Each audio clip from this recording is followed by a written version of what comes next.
Learning how to be true with oneself, guys, takes a lot of work. This is not necessarily a sort of a kumbaya experience.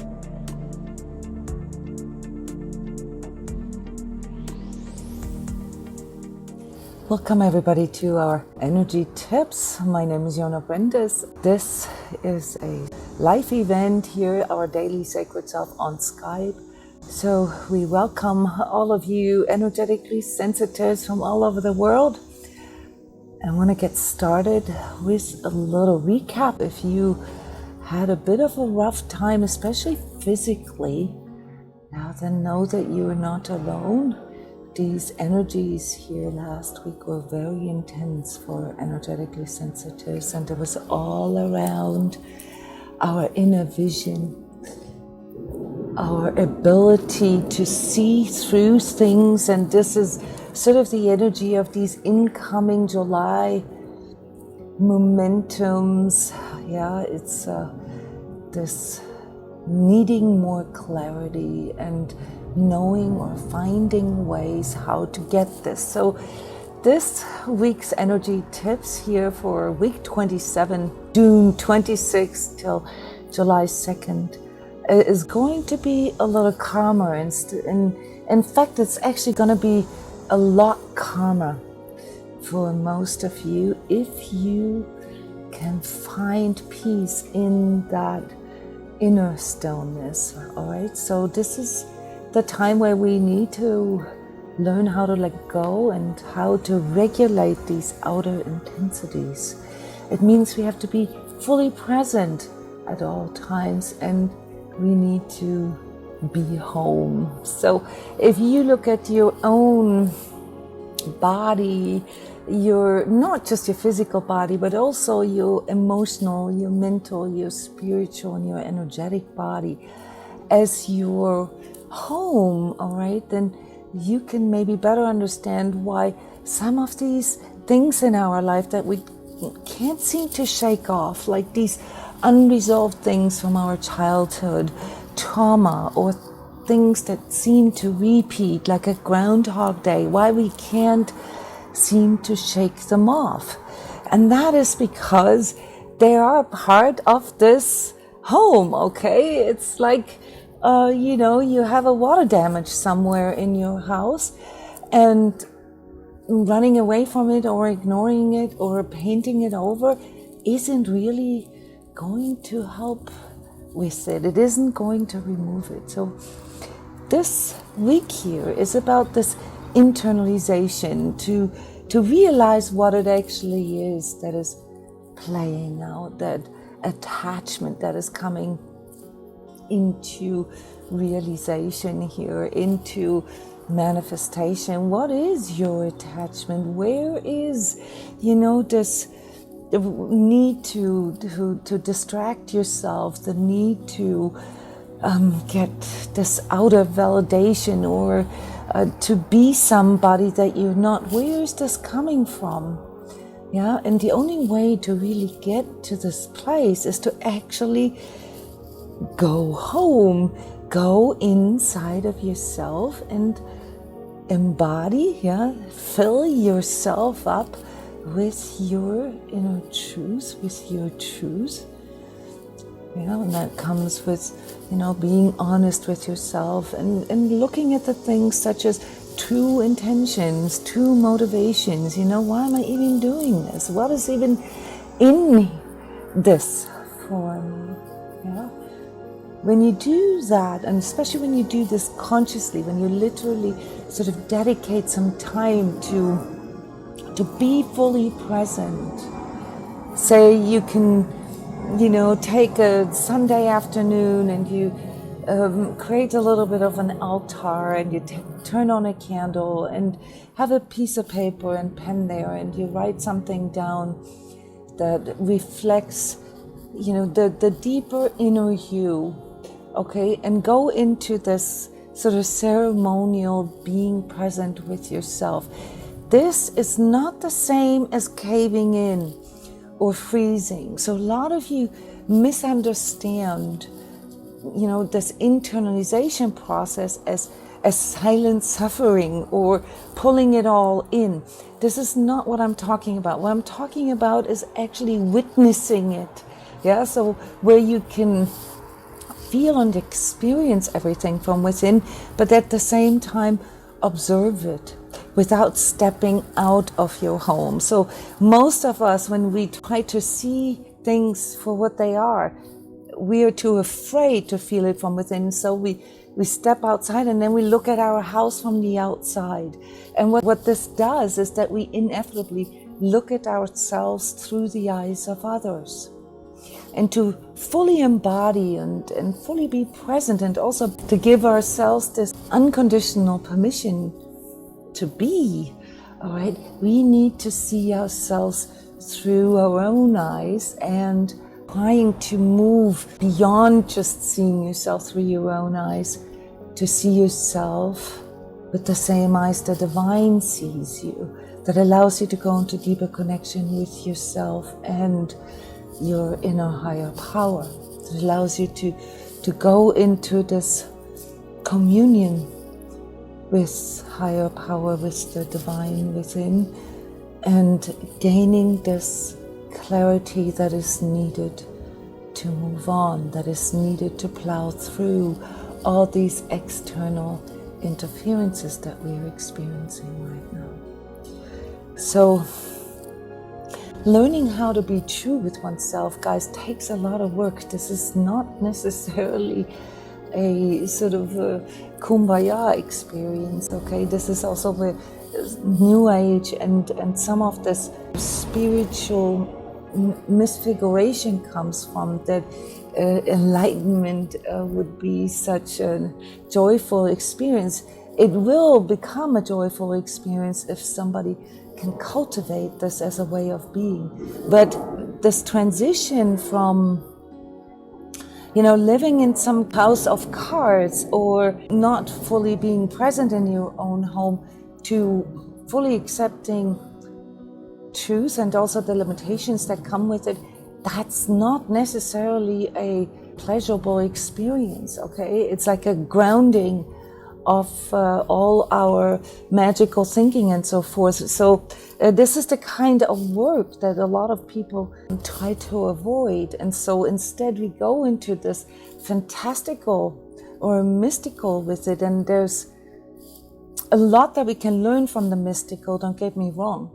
But when it comes to dealing with reality, dealing with what is, dealing with limitations, blind faith, blind trust, and fantastical thinking cannot help us. It makes it worse. It's basically the other extreme. So there's these two extremes that keep on pushing and pulling at us. And one is this place where we get lost in ourself, where we get so wrapped up in our own stuff that we no longer connect with the world. And the other extreme is where we get so wrapped up in the world that we can no longer connect with ourselves. And our job is to stand in the middle and to witness both, and to find a way to bring an equilibrium to this inner pendulum, this inner duality that we all have in us.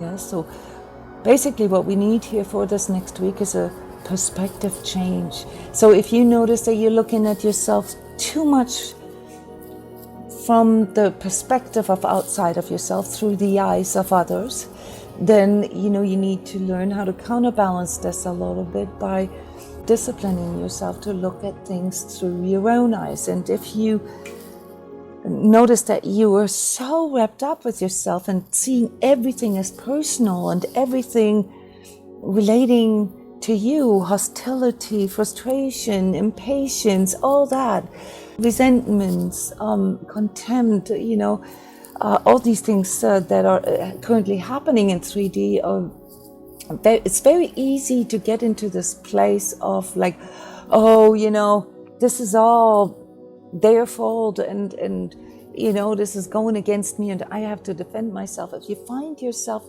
in that place, you need to counterbalance this by looking at the bigger picture and looking at how this affects everybody, and how, there is a need for a little more empathy. So many of us get caught in this, oh my God, my story, my life, my hardships, and don't recognize that pretty much everybody is going through this right now, and that we are all facing these rapid changes and transformations in our social order, in our economic order, in relationships and jobs. So it's not just you. And another aspect of that is that with the growing number of energetically sensitive people in this world, it's also becoming, more open in this way. It's never been that easy to talk about energies or to exchange on this level. So remember that you can find a lot of healing in sharing, in collaborating, in going into recovery with others. Because when you listen to other people's stories, you can learn so much through their eyes, and at the same time also learn that it's not just you, all right? So July will all be about recovery, but in this transitional week here from June to July, we have to learn the technique, we have to learn the way to do this, and this is inner silence. So my tip for you is to use these days that are a little calmer to truly internalize who you are, what you want in life, what you need. Because if your needs aren't met, you get pulled back into your energetic attachments, what your integrity is, and what the purpose of all of this is, what truly, truly matters to you from within. And those of you who are used to this kind of work, you can go a step farther and you can investigate these attachments that you have. You can look at these energetic ties and form a strategy on how to clear them, how to, keep your side of the fence clean so you don't keep pulling them back in. One of the most common questions that I receive, besides, these sort of popular topics like empath, narcissist topics, is how to prevent other people sort of draining your energy or sucking your energy out of yourself, or how to prevent things like curses or things like this, things that aren't invisible and that kind of elude people. And the answer is very, very simple. Whether it's a curse, a vow, some kind of energetic tie, even etheric abuse, all the way to possession, the answer is always the same. You have to inhabit your own space. Everything that I talked about here in the first 5 minutes is your answer. You have to be home. If you are not filling up your own space, something or somebody else will. All right, and it's not that everybody has this intention to do this, and yet there are entities and energies out there that take advantage of it. But there's a lot less agenda behind it than you think. It's just too easy, all right, to, let's say, suck your energy if you are out there in this world and see yourself through the eyes of others all the time, because then your energy is already outside of you. And it's just too easy to just grab it and say, oh yeah, you're willing to give me your energy, thank you. Oh, and since nobody is home, I'm just going to occupy your space because you don't seem to mind. A typical sort of energetically sensitive empath problem is that we think that we have to bring the light out into the world, that we have to send love to the world. And forgetting ourselves, forgetting our own home, our own sacred space. That's how we get lost in the world, guys. And that's darkness as well. So there is these two dualities that we constantly sort of bounce back and forth within ourselves. And we have to learn that both of these sides, both of these extremes are triggering our own darkness. So what does this have to do with curses or with vows?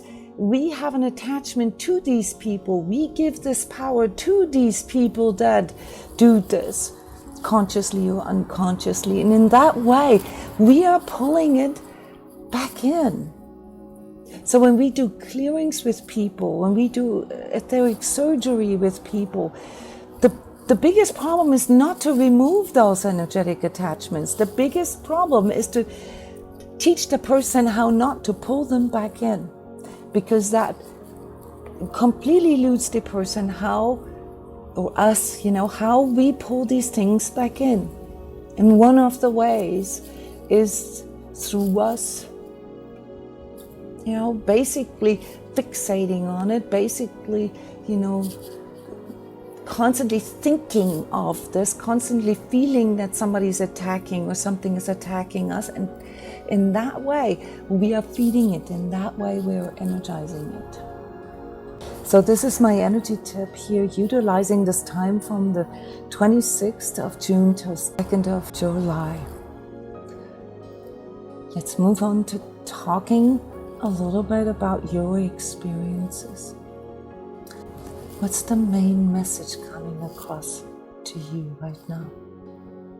Yes, exactly. For example, being home, standing your own ground, being in your own space. Yes, Julian, letting go of fixating on the problems. Yeah. To not get caught up in judging yourself for being off center, to just reset and choose to be in your center. It's just like, okay, whoa, I'm off center. There's no point in judging yourself. Oh, how did I get there? And why now? And why me? And all that ruminating just makes all your problems worse. You're still off center when you're in that ruminating space, especially when this loops back and forth. Any kind of indecision, any kind of, back and forth, pro and con forever will take you off center. Yes, and not so much mentalness. This getting stuck in your own head, I've addressed this on so many occasions last week, the week before, in the forecast for June. This is going to move more into the emotional now. So what you're going to feel is a shift, and that shift at first will feel like, erratic, I want to say, because you're no longer in this sort of hyper mental state. You're getting pulled into more of a hyper emotional state, okay? And for those of you who are mental, you can't help it. You begin to immediately judge all these things that you do. So make sure that you don't go from one extreme into the next now. Yeah, if you have to take a breath, if you have to, take a break, if you have to take a time out, if you need more space, express it, ask for it, follow through on it. I, for my part, have a new calendar for July where I don't do any public transmissions except for the energetic tune-up for August at the end of July, and then the Connect with Your True Self on the last day of July. For that reason, for the reason of internalizing more, of recuperating, of bringing all these open, unfinished businesses back together, harmonizing it, throwing out what is no longer needed, really experiencing your inner power from within. We all need to do this. I need to do this too. It's very important that we recognize the marker here when that comes in. Yeah, when you can no longer resolve issues through thinking or emoting through them, when you have to move into your higher thinking, into your heart mind. That's what July is all about, okay? So if you feel this call from within to be more and to take more time for yourself, then understand that that's the right notion. Follow it, follow and trust your inner guidance here. July is such a month. It's the month of recovery and inner stillness. All right, then let's move on into the meditative space where we can experience this a little better from within and verify this for ourselves. This being, whatever it is that wants to come forward for you.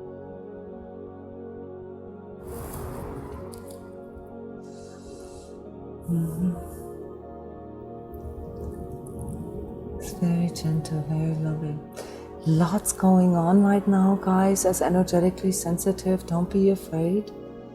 Your third eye is very, very active, and if you're stuck in your head, it hurts. If you can let it go, you can get deep insights. If you're stuck in fantasy world, you can get pulled into magical thinking. So, try to find the middle ground.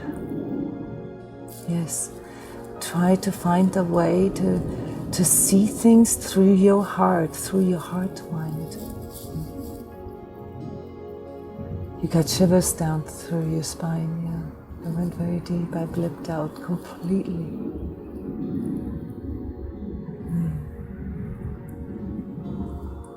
Yeah, so if you are part of the e-course, the Sacred Self-Healing e-course, this would be a good meditation to listen to. Next week, there's of course others that are suitable for this as well.